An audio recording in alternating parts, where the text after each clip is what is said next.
Hi, everybody, and welcome back to Ivy English. I'm Karen. And I'm Chris Gorski. Today is January 28th, and please turn to page 80 in your magazines. And today we're going to hear about a wily but very cute animal. I like this word wily.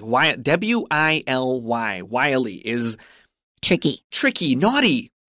Put them together. What an interesting word. Although I would say it's a well-known word, it's not a common word. This is Wile E. Coyote, like the cartoon guy. That's right. So we have the word wily, which is W-I-L-Y, which means kind of sneaky and mischievous and pulling tricks.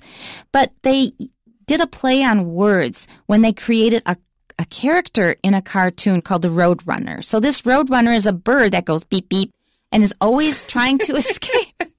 I know. It's like an icon. So this bird is always trying to escape a coyote, C-O-Y-O-T-E,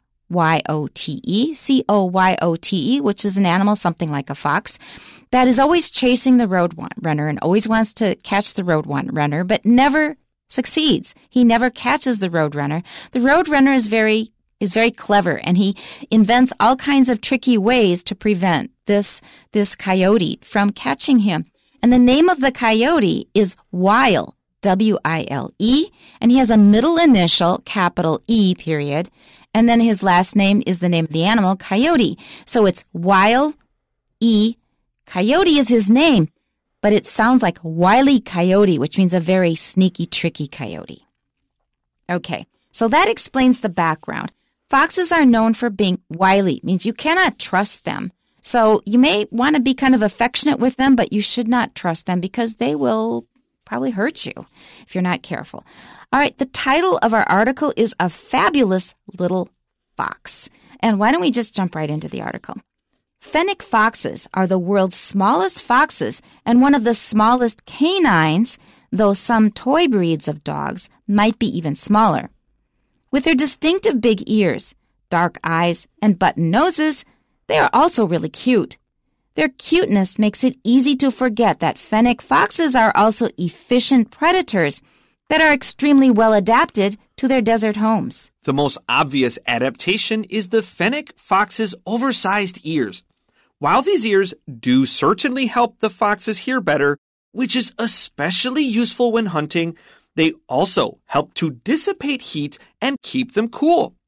Also, these small foxes have very furry paws to help protect their feet from the scorching hot desert sand. What's even more interesting, however, is the fact that these tiny omnivores don't really look for water to drink. Instead, they get water from the food they eat or from licking the condensation that collects in their dens at night. These tiny foxes are very social. Pups will often continue to live with the family unit even after they are grown, and neighboring families may even cooperate and socialize. Even more unusually, despite the harsh environment where Fennec foxes live, they continue to engage in playful activity well into adulthood. Thanks to their social nature and cuteness, Fennec foxes are becoming popular pets. But it's important to remember that they are still wild animals. So they aren't as cuddly or trusting as dogs and cats. Also, since these foxes are both energetic and nocturnal, their most active times are usually when their owners are sleeping. They may be cute, but that alone doesn't make them ideal pets. Conclusion: do not get a Fennec fox for a pet. Yeah. You should not actually have pets that are wild animals. Wild animals are meant to be wild. You should not make them pets. And we will talk about it more as we go through the article. They are really cute, but what you can do is watch a whole bunch of YouTube videos. Yeah, I growing up, I adored watching the Nature Channel in Discovery and watching animal documentaries. I miss seeing those so much. And in fact, even though there's a lot of specific words in Chinese, and on the TV shows that I watch today that maybe I don't understand, I just enjoy watching the footage of the animals live their wild lives. And that doesn't mean that we have to try to own them and put them in our world because they were not meant to live like that. I remember from the classic Calvin and Hobbes comic strip, there was a scene where Calvin has a butterfly in his net and Hobbes, his toy tiger, says, if people could put rainbows in a zoo, they would. That's true. Yep. We try to make things our own. We try to own them and control them, but often we just need to let go. Just let it go. Our title again is A Fabulous Little Fox. So this is a special breed of fox, a special kind of fox, or a special species of fox. And it is fabulous. It's wonderful because it is so unusual and it is so cute. So our first paragraph again, Fennec foxes are the world's smallest foxes and one of the smallest canines, though some toy breeds of dogs might be even smaller. Personally, I find that part in the parentheses a little distracting because we're talking about foxes, but on the other hand, it is still useful information. But because it is not so directly related to our topic, the writer put it in parentheses just to make sure that he was not saying something untrue. He's saying, well, they're not the smallest canines. Some toy dogs, some toy breeds are smaller, but, that's dogs. We know we're talking about foxes mainly. So the name of the fox is Fennec foxes, and we're going to find out where they live and what their habits are and what they look like. Well, Fennec is Arabic for the word rabbit. However, it's also the word for fox. So they have two words that kind of overlap here. So it's either the rabbit fox, and as we heard, they have really large ears like rabbits, or it's the fox, which I kind of like. Mm-hmm. You mean plain foxes? It's just called, so if we take the name literally, Fennec is fox in Arabic, and then we have foxes, so they are foxes. Okay. Oh, I see. Yeah, okay. So foxes or rabbit foxes, either way. All right, next sentence. With their distinctive big ears, dark eyes, and button noses, they are also really cute. Now, when we see an animal that looks really cute to us, we tend to make a lot of assumptions. Oh, if I could hold it and hug it, it would be so nice and cuddly. But not all animals are nice and cuddly. We may think they look like a cuddly dog, but they may have totally different behavior and habits. And in general, I have seen in many places that you can train foxes to actually trust people and to not harm people. But they do not behave like dogs. They don't come and cuddle with you. They just don't attack you. Yeah, they are killers. If you don't know what a Fennec fox looks like, honestly, it looks like a Pikachu. It looks like a Pokemon, a real-life Pokemon. But after the show, go on and take a look at what a Fennec fox actually looks like. Or I imagine there's some in your magazine. That's right. And they just have a really unusual look about them. All right, so button noses, we often use that to describe babies because their noses are kind of small and round and flattish, and we say, oh, he has a button nose, and we think that's very cute. And distinctive means that when you see it, you know it's a Fennec fox because no other fox has ears quite like that. It's distinctive. It makes it stand out. It makes it easy to identify them. Dark eyes, I think we've always found that attractive. And then, so we think they're really cute. Next sentence, their cuteness makes it easy to forget that Fennec foxes are also efficient predators that are extremely well adapted to their desert homes. So we're only thinking, oh, aren't they cute? Wouldn't that be a nice pet?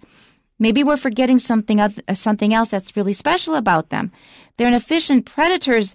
An efficient predator means that they are very good at hunting other animals. And they have a way of surviving and flourishing, of living well in the desert where it's pretty hard to find water and other resources to keep yourself alive.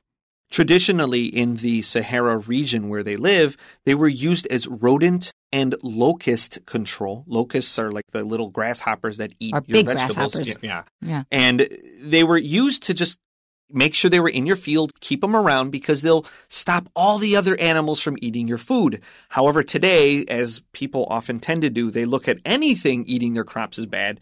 They shoot them. And so now there's way too many rodents, way too many locusts, and humans have to use lots of harmful pesticides and chemicals on their crops, which is not good for people anyways. Just leave nature alone, guys. It works. We've been through cycles like that over and over and over again, especially Westerners. They want to conquer nature and solve all their problems with their great ideas and technology. But the thing is, they disturb the whole balance and they mess up everything in the process. Next paragraph. The most obvious adaptation is the Fennec fox's oversized ears. Wow. Okay, so that's pretty straightforward. Oversized means it's much bigger than usual. So he drives an oversized car. And that's exactly what I felt when I had been away from the U.S. for a while, living in Taiwan for many years, and then I went to the U.S. I just got at the airport and looked out on the streets and I thought, it's like they're driving enormous ships on the street, not cars, because they are so big, they are oversized. Another important word is adaptation. That means if you live in a place where it's difficult to live, you're going to have to change yourself so that you are able to live in that place. And one way the Fennec Fox changed was to develop these larger ears. And then we will talk more about those in the next sentence. Pay attention to the structure of our next sentence. While these ears do certainly help the foxes hear better, which is especially useful when hunting, they also help to dissipate heat and keep them cool. Now, the word dissipate is a really useful word to know. Dissipate, that means to scatter. So they're going to be very hot in the desert like anybody or anything else in the desert. But if they can take this heat and kind of get rid of some of it by spreading it over a larger area of their body, that will help keep their body temperature lower and they'll be cooler. So we have this while A, comma, B structure. It says that, yes, A is true, but B is more important. We'll actually see it again later, so you can underline or highlight this sentence. We will see it again in our third paragraph. So the first function is certainly very important because if you're in the desert, you have to be very sensitive to any sounds you hear if you're going to get enough food to eat. So if you've got good hearing, you've got a big advantage. But then as Chris said, there's something that's even more important is if you are in the desert, you have to find a way to keep your body temperature normal.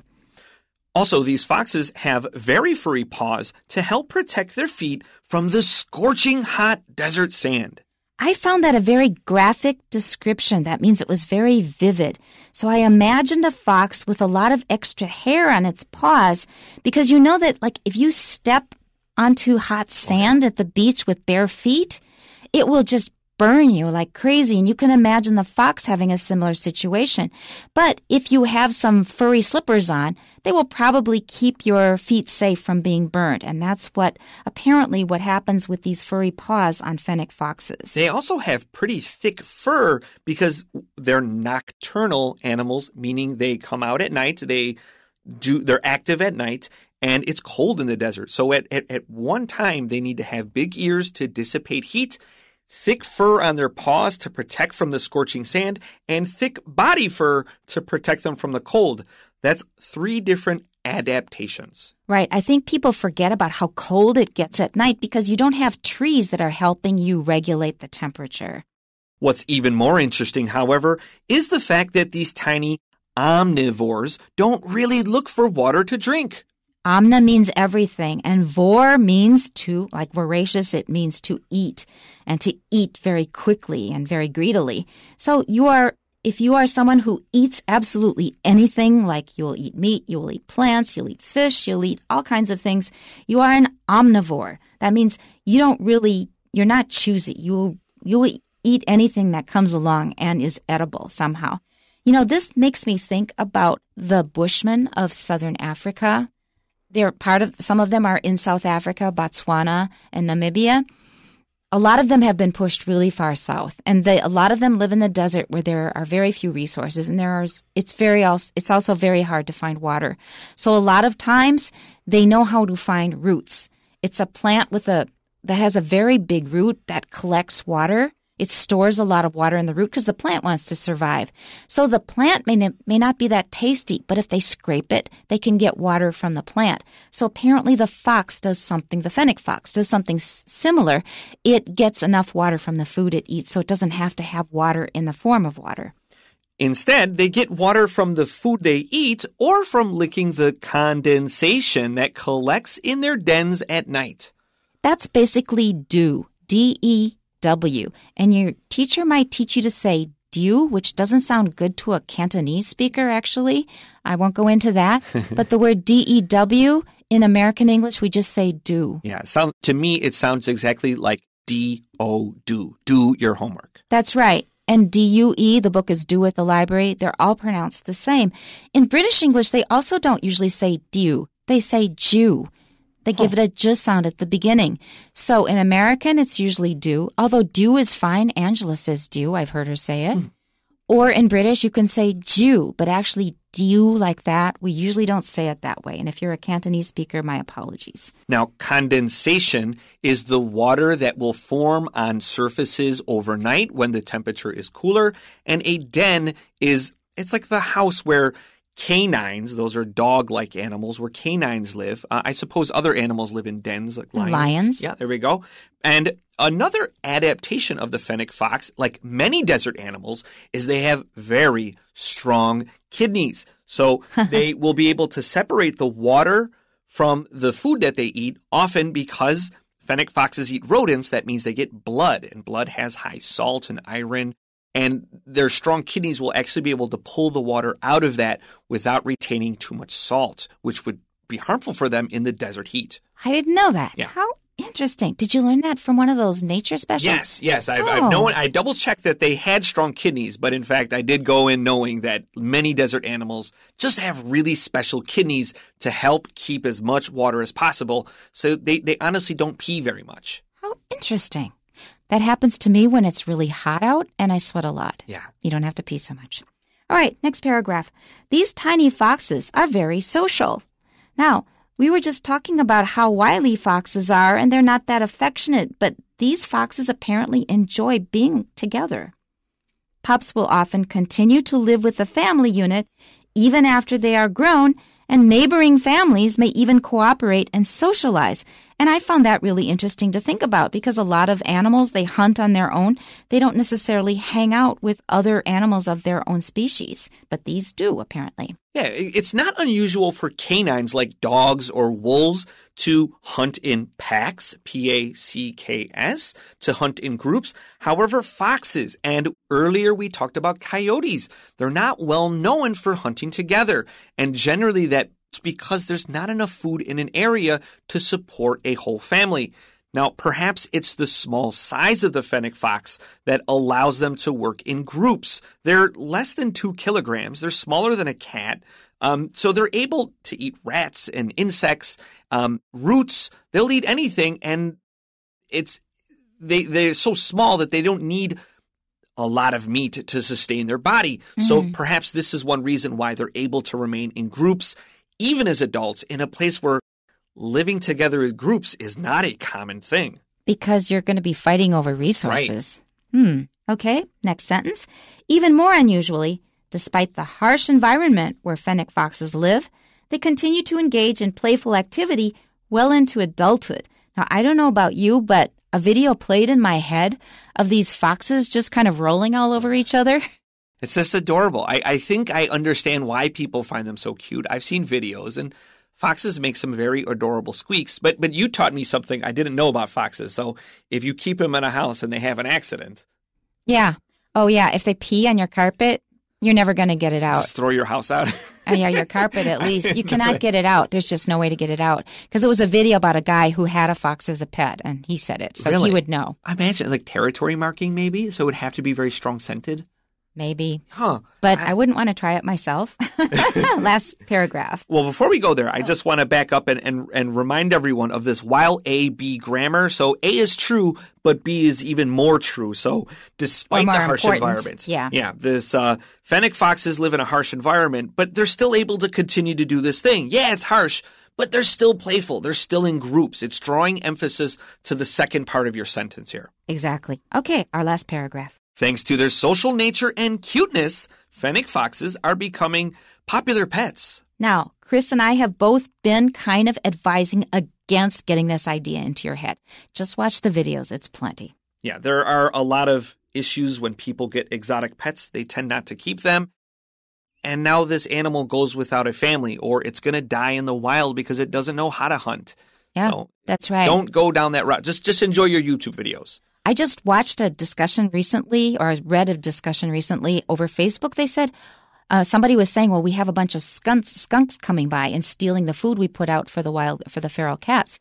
And they said, oh, you should just have their scent glands removed and raise them as kitties because they're really just like stinky kitties. And someone else said, no, that is not true. Number one, you cannot remove all the smell. And number two, they are wild animals. Yeah. They are not kitties. They're adorable. I have no problem other than the smell, but they're not cats. They're guys. not cats. All Okay, right, and let's they can continue. also carry disease. Yeah. But it's important to remember that they are still wild animals, so they aren't as cuddly or trusting as dogs and cats. Because of our experience with dogs and cats, and cats have been with humans for thousands and thousands of years. So we base our assumptions about other animals often on what we're familiar with, namely dogs and cats, and they are cuddly and affectionate. But that doesn't mean that other animals are necessarily the same. Also, since these foxes are both energetic and nocturnal, their most active times are usually when their owners are sleeping. And I learned that when I had a hamster. Hamsters were just running on their exercise wheel all night, squeaky, squeaky, squeaky, and then often sleeping during the day. Yeah. So what's the point? Well, actually, my last sentence here I wrote was, why don't you just get a hamster? I recall my mom going crazy because the squeaky wheel one time. She burst in my room as like 6 years old, takes the wheel and this hamster needs a new wheel. Well, I had a different experience with hamsters. They just didn't live. Never mind. Let's finish. They may be cute, but that alone doesn't make them ideal pets. That's probably the most important sentence in this article. So don't get really ideas of having an exotic pet. Just if you need a pet, get a normal pet, pet that's adapted to human beings. Let's look at our questions quick. Number 1, which of the following is not a desert adaptation of the Fennec Fox? A, reduced need for water. B, extra furry paws. C, trusting nature. Not trusting nature, but they're trusting nature. That means that they trust other people and animals. And D, oversized ears. The answer is C. They're trusting nature. That was not an adaptation to the desert. Number 2, why does the passage mention Fennec Fox's love of play as adults? A, it demonstrates how successful Fennec Foxes are as hunters. B, it describes what games they play together. C, it shows how small their families are. Or D, it explains how social they really are. And the correct answer is D, it explains how social they really are. Which sort of makes them even cuter in our minds. Number 3, what reason is given for Fennec Foxes not being good pets? A, they are nocturnal and therefore very active late at night. We could stop there because that was sort of towards the end. Because they're active at night and not in the day, the humans are up at exactly opposite time. So that's the reason. B is they are very cute with their big ears and small noses. C, they love to cuddle with their human companions. D, they don't get along well with dogs and cats. Those are all wrong. The correct answer is A. 4, according to the following passage, what do the Fennec Fox and the black-tailed jackrabbits have in common? Black-tailed jackrabbits are actually hares, and they are bigger than rabbits. Their most distinctive feature is their huge ears, which help them stay cool. Their powerful rear legs allow them to run very fast to escape predators. They eat grass, leaves, twigs, and seeds. This species does not live in groups. Young jackrabbits are independent by the time they are a month old. A, their diets. B, how they regulate body temperature. C, their hunting skills.